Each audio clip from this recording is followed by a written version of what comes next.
Hey everybody, how's it going? Good morning. So, this morning, a guy came by the house, and to be quite honest with you, he's one of the village drunks. But he came by and he was telling Jane that his puppy, Yeah, his new puppies is his sick. all of them or just one of them? Just one. So one of his puppies is really sick. So he knows that, word is out around here that, we'll take care of animals and that sort of thing. And it's fine. And this is all part of an existential discussion about, what is doing the right thing? Does doing the right, do good intentions really bring about a larger problem, et cetera, et cetera? And we're going to talk about that. But first, let's go pick up the dog and we're going to take it to a vet, right? Yeah. Now, we have two vets that we actually go to. Yesterday, if you saw the short of us taking a badly injured, this is his house, right? Yeah. If you see the short that we posted yesterday of a badly injured kitten, evidently some animal had tried to eat it, and then the wound got infected, and then so we took him to what we call our high-priced vet. And the reason we took him to the high-priced vet is they had to do debridement, they had to do boarding, antibiotics, and that sort of thing. So we got that kitten right now is being boarded at a vet. This vet that we're going to, though, is what we call our low-priced vet, and she is a fully licensed vet, but she's kind of a shade tree vet in that she does stuff offline, right? So that's so good, but she's more like low cost. Vet. She's low cost. Yeah. There's nothing wrong. But she also doesn't have the facilities that this other vet has, right? Does she do boarding and that sort of thing? Yeah, she does. Oh, she does do boarding. Yeah. So why are we taking her to the low cost vet? Just because? Just because she's, the dog is not in serious condition. Okay. Yeah, and that when they will put, we prioritize what based on their condition. Okay, so there you are. Very good. So basically, Jane is triaging this dog to go to the less expensive vet because it's not. It looks more like a chronic problem. Is that what you're saying? It could be a chronic problem, or it can be just like the first vet visit for puppies. We don't know yet. Okay. Yeah. All right. Yeah, I haven't seen this dog, so we're going to see it for the first time. So let's go check out the dog, and then let's have a conversation about first world savior, white savior. The reason I don't really like calling it white savior is I think it does a disservice to all the people of color and also native people and indigenous people, citizens who are doing so many good things for so many people that it doesn't just have the purview anymore of this colonialistic outlook of going places. I think that first world savior, Western savior complex. I'm not trying to dumb it down or make it nicer to swallow, but I think what it is there's a lot of people involved in trying to do the right thing for people at so many levels that it really is an all-inclusive effort, both governmental, public, private efforts to help other people. For us, this is just us in the neighborhood, in the village, right? Yeah, we just try to be a better person, when we're available, and we can do what we can. And if something that, we're not comfortable to do so, we tell the villager right off the bat that we can provide them anything. So it's pretty straightforward. Yeah. And, And what we'll do is we'll go in now, we'll go pick up the dog, but then we'll kind of talk about the parameters that we use for helping animals, people, etc. And I think it's a framework that seems to help us, even though we break out of that framework every once in a while and just say, fuck it, let's just help. All right, well, let's go. All right, let's go, baby. All right. He also raises cows, and I'll talk a little bit about that as far as, us helping him out. So he raises and sells cows. A full-grown cow, like when this cow right here goes to slaughter, this cow will bring him about 60,000 baht, or 3,000 baht is $100. 30,000 baht is 1,000. So you're looking at about $2,500 for an adult cow, maybe even more. I've seen him have as many as 10 in here at one time. Now, keeping in mind that this gentleman is definitely one of the village drunks. Is it? He's not here? No, he's not here, but we can go ahead and take the puppy. And Yeah. then we come back, we can come and... Yeah, we'll let him know what we did. Yeah. You know where the puppy's at? Right here. Where? Oh, that's him. Oh, hello, buddy. Yeah, he's got a distended stomach. He's got some... Yeah, he probably definitely needs to... Got some worms. Yep, And then the history of this dog is that somebody dumped him with the crew, with his sibling, around somewhere on the right field, and his dad popped up to cut the grass for the cow, and he would just run after him, like come to see him, seeking for help. Yeah. So it's a good way that they save him, and he's a male dog, so we know for sure, first, they don't produce any puppy. Second, if they've been trained, he's been trained enough, he's not gonna bother chickens or anything and finally get poisoned or get hurt, get killed by other people. All right. So we'll see. I will educate the owner how to feed the dog, you know. Yeah. So yeah, look at. Is that glass he's chewing or? Just the plastic. Yeah. Yeah. So he's got a distended stomach. Probably got a bad case of the worms and. Yeah. Now, is this where he lives? Yes. He lives right in there, right? Yeah. It's like a one room. Yeah. And his dad? Yeah. And his dad lives there. Okay. And is that his bathroom right there in the curtain? No, way back there. You see where the lemon tree is? Oh, back there. That. Yeah. Oh, the bathroom's over there. Okay. Yeah, I think that's my too. Is that his dad? No, this is Hello. Sawadee krap. Miss Yui, brother-in-law. Oh, that's Miss Yui's brother-in-law? No. Got his beer? He's good. No, moonshine. Moonshine. Oh, he got a beer bottle full of whiskey. He started drinking it in the morning. Yeah, he's already drunk. Yep. Living his best life. Got his moonshine and his ice. All right, let's do it. You're gonna bring him with. Okay, you're gonna put him in the. All right, sounds cool. Okay. All righty. So let's talk a little bit about the parameters of when we get into these projects, right? Because some of what we're doing, it doesn't meet our criteria for helping, and then but we know that we're ignoring it. I'll give you an example, but here's our basic parameters.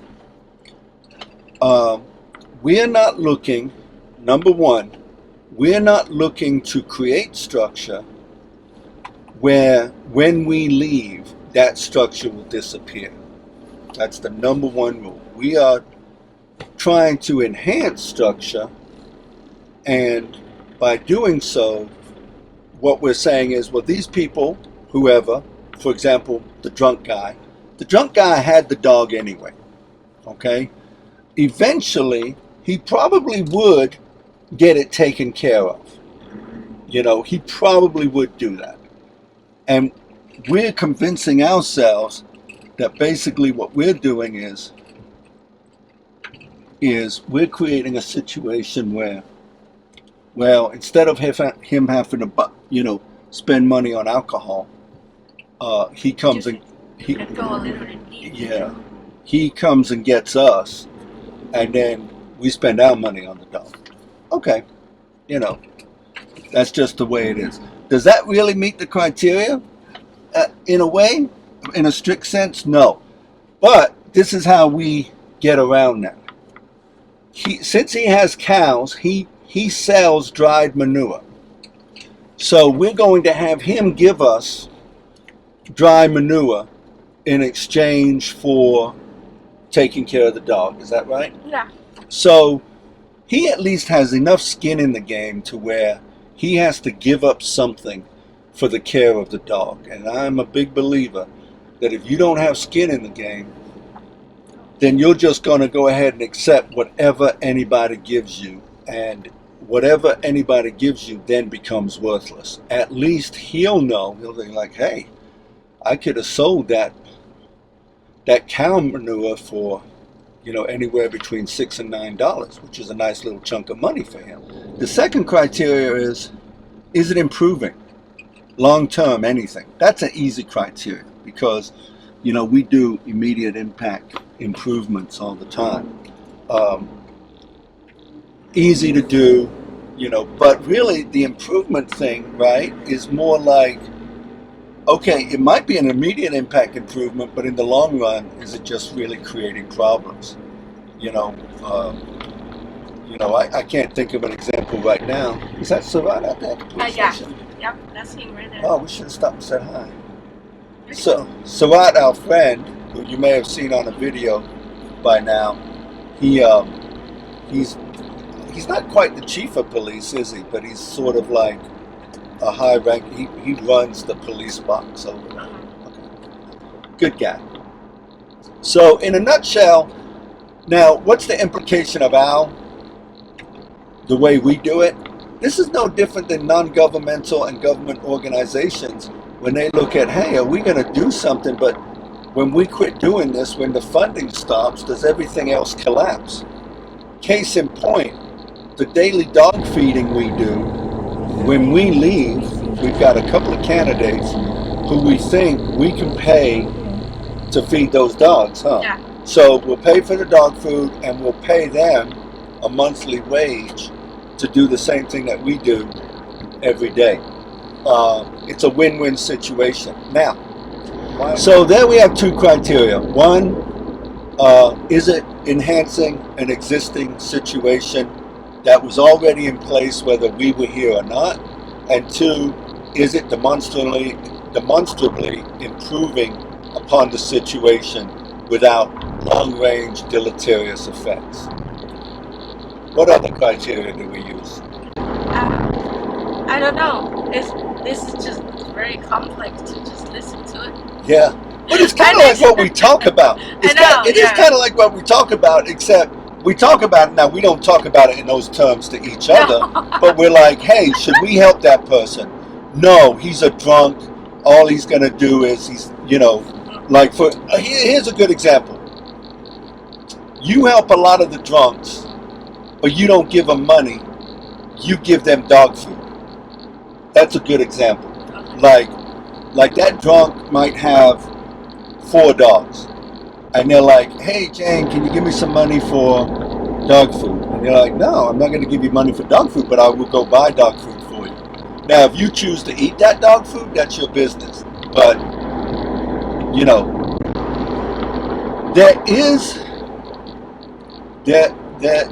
there are wider ranging implications to this, but at the end of the day,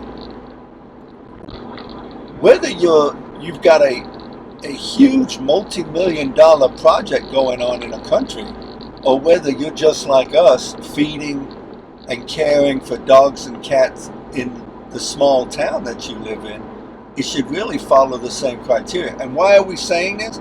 It's for the same people that want to come here and they immediately dive into community activities, not realizing. Now I'll tell you, we have a video where one of my best friends and we went to his family in Panama and we built a fish pond so they could raise tilapia. Now in retrospect, on so many levels, we've totally screwed the pooch on that. I mean, we totally messed that up. We didn't do it. First of all, we didn't construct it right. In fact, all we did was create a little animosity with his family by the way we went in there and did it. So, lessons learned. So what we do here now, and I've been here long enough now to say, okay, well, if we don't have buy-in from the people that we're helping, I mean, absolute 100%, we just don't help them. And I don't feel bad about that at all. This is probably the third most important point. we don't go to people saying, let us do this for you. Oh, we're going to make your life so much better, or we're going to make things so much better for you, but you've got to do it our way. Well, that's a very colonial perspective. What we do is we kind of wait for them to come to us in about 50% of the cases, so we know that they've absolutely got buy-in in the way they want it done. And then, you know, as a corollary to that is the way that you envision might be the fix is not what they envisioned. Yeah. Which way am I going now? Take a left turn at the light. Yeah. Okay, I'm going to take a left turn at the one light that is in this town. This town has one light. It's a one-light town. All right. So anyway, I don't think I meandered. I think I really laid out 3 points of what it takes for us to help. There is another point, and that you may want to take into consider when you're doing this is this a long-range sustainable plan? You know, not all of them have to be long-range sustainable plans, but again, when you're gone or when you leave, do you just do nothing more than create a vacuum, and in which things are going to be worse off than when you started? So those are basically four points you may want to consider.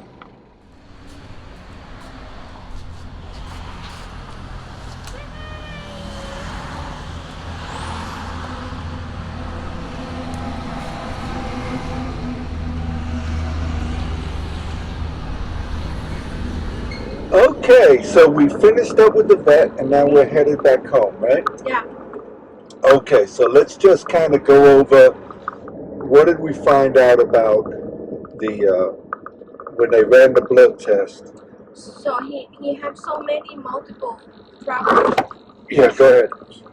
And so basically he said blood parasite and sepsis due to virus and bacteria, and he's also have swelling on his abdomen and low platelet and all those. Yeah. So the vet said that we need to give him medicine for a full month. For a full month regimen. Right. Okay. Yeah. And that's going to cost us what? 860 baht for the whole thing. For the whole thing. I thought it was 930. Yeah, it's 960. I messed up the number. 960 baht. Okay, not bad. 960 baht for, let's just say 1,000 baht. 1,000 baht for a full month's regimen of anti-parasite, antibiotics, and that's a painkiller. And so, okay, so pretty good deal. Yeah. And that'll get the dog on the right track, get him eating right. Now, you brought up a good point before we started filming, which is we're not going to tell the dog's owner how much we spent on the dog. And the reason we don't do that is because this particular guy is a good guy. He's never really tried to extort money from us like people have in the past. You know, they'll see that we'll spend what to them is a lot of money on a stray animal, and then they're like, oh, well, now I need dog food, or now the dog needs more medicine. Can you give us medicine? You know, can you give us money for that? And then we get caught up in this slippery slope, and we have no problem with telling them no. But just to obviate that problem, we don't tell them how much we spent on caring for the dog. It's not important anyway. But that is one of the more practical reasons why we don't do it. Okay. Then, while we were there, you also picked up some anti-worming medicine, right? Yeah, so we're going to deworming the whole stray dog that we've been feeding them. Okay, so we roughly, give or take, we are roughly feeding about 15 of the village dogs, maybe more. If you count the pups, probably up to 25. So we're feeding up to about 25 dogs. Now, using our criteria that we went over, There are other people that are feeding these stray dogs. However, we're the only ones that do it on a consistent basis with a substantial amount of food. That's okay. We at least feel like we're not creating a structure that will not exist when we leave. And we've already discussed that earlier in the video, how we're going to get around that. So we've got enough deworming medicine to deworm about up to 25 dogs, and that's going to cost us what? 1,200. Was it 2,000 or was it 1,200? No, that's a whole bill dispensary. Oh, the whole bill was okay. So 1,200 bucks, not bad. Deworming about 25 dogs for 1,200 baht. That's pretty darn good. And it's always better because when the baht is weaker to the dollar. So recently, it doesn't sound like much, but you know, if we would have bought this medication and we would have paid for this care as little as a week ago, the baht was 31 baht to the dollar. Well, now the baht is close to 35 baht to the dollar, which means we get a 3 or 4 baht savings with every dollar we spend. It doesn't sound like much, but trust me, that really, really adds up. So that's where we're at right now. Oh, and then the other thing you're going to do is you're going to go to the guy and you're going to say, hey, I need permission to what? Give medicine because give the medicine, yeah. Be careful to do so. Yeah. Because culturally, you know, I mean, I can only speak for my village that they're not really taking care of the pet so well. Right. You know, they just like let go and then. Yeah. But you know, we spend effort and energy trying to care for the dog. So I think you know it's better to continue to give them the best care until he, you know, is doing fine, and then now you know we can turn back to the owner, and you know, of course we'll educate the owner, you know, what the dog should eat or not should eat, and what else they, you know, they have to take. At least, you know, we get their knowledge about raising the pet. Yeah, that's a good point too of something that we're doing is you're gonna go over there, or I'll go over there, or we'll go over there together, or we'll go over there separately to administer medicine to the pup twice a day. Now this guy, you know, he just doesn't have it in him to administer medicine twice a day for a full month consistently. Now the reason we don't take the dog is because we're not trying to create structure. We're not going to keep the dog for a month and run the risk of the dog actually getting connected to us, because then he loses control of the dog. The dog comes over to our house. What happens if we're not there for weeks or months at a time? You know, so we're going to keep the dog at his house, care for the dog for him at his house, and then after this month of medications and stuff is over, then it's not an issue. You know, you'll continue to feed the dog and all that stuff. So. Right, because most likely if he knows that the dog got so sick, he will try to give away the dog, which if we offer them like, hey, we're going to nurse the dog for 1 month, and then when time comes, he's going to be like, you can keep the dog. And then what happened was he going to get another new puppy in, which we don't know if, you know, is he or she gets sick or not, and then he's going to come back for the same loop over and over again. Yeah, that's a good point. Yeah, so we try not to, like, you know, create that type of situation. So there's a couple of things, you know, you've got a couple of nuances about living here in northern Thailand that you need to take into account. But it's not different than any place. I don't care what country you're in. When you're doing, let's just call it charity work, you know, it will help you if you create some criteria that you feel like you can live within. And then that way you're not stressed out when you obviously can't help everybody and everything. Now, I'm going to throw this out there. and this is a definite nuance in this part of the country, is there's a number of people out here that will sell stray dogs to people who sacrifice the dogs to their pagan gods in the hopes that their fortunes will change.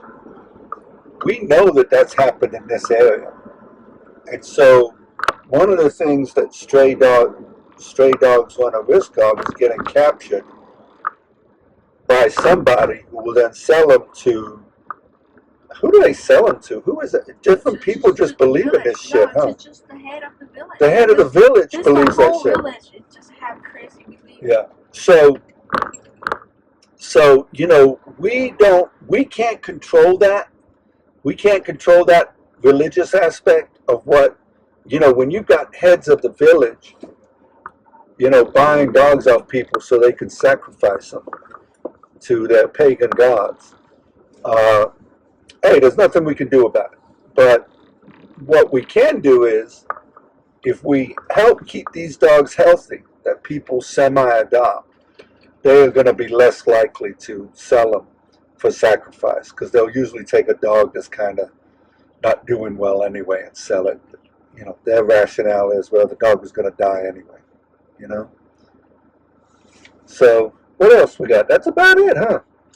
Yeah, well, yeah, it's been a long day already. It's been a long day already, yeah, you're right. All right, then, well, we'll keep you updated, probably with some shorts to see how the dog is going, how the dog is doing, all right? All right, goodbye. Bye.